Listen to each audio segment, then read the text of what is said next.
Naga. What do you get wo okada oshi. Na eshukwe eshi kore.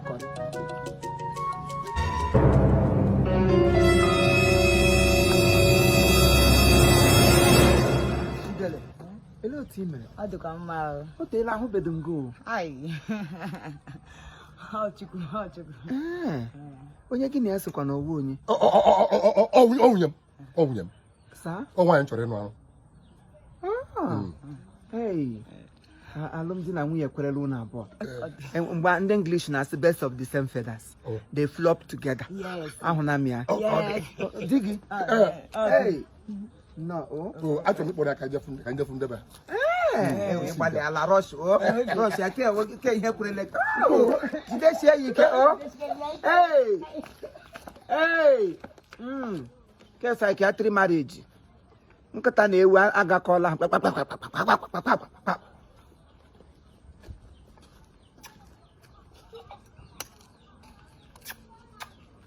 No, zero. Hey, mother, my mother. That God no agree waste material. Yeah, they make a decimal point. I was just trying to come back. No. There was. Good afternoon, sir. Here, Kunume. I didn't. Yes, sir. Wow. Chai.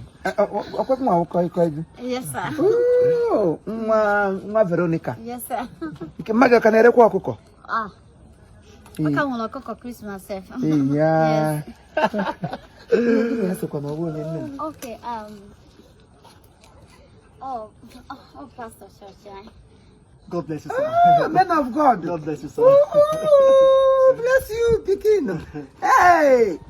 Oh, Pastor Church. Ogaji menu family liberation called womb. Okay,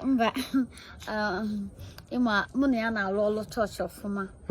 So he promised me marriage. Yeah. Yes, I promise a marriage, sir. Yes, sir. I've been working with him since in the church when he started his church. Yes. We do things of Christ. Together. Yes, sir. Yes, sir. Oh, he promised you. He promised me marriage. No, be saying don't marry you. No, they were on promise, sir. Promise. Promise call camera. Yes, sir.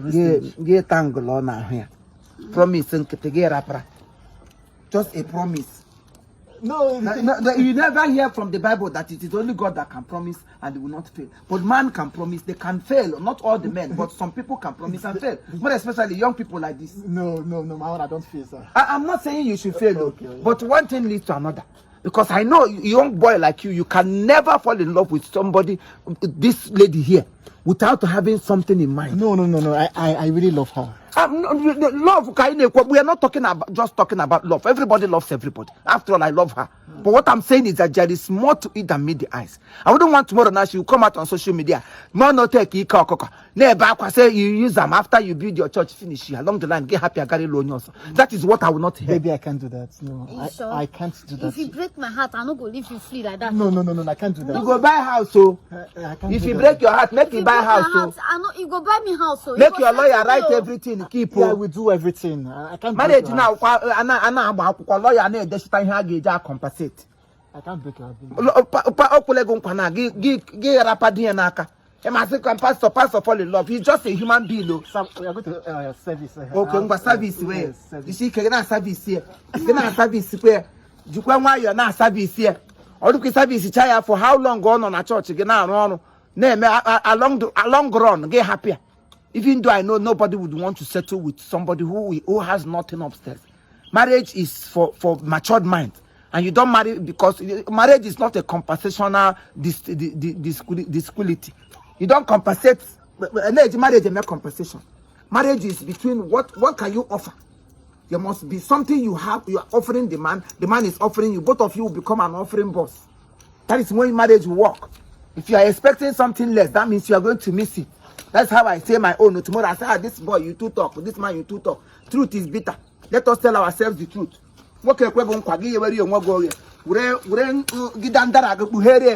Yeah, mega anointing that break the yoke, and they break the yoke. After they don't break yoke, finish. I know that nothing is in you. Nobody where you go push sugar for a mouth, you no go chop. All men are aqua in the run for our but if aqua rice we put.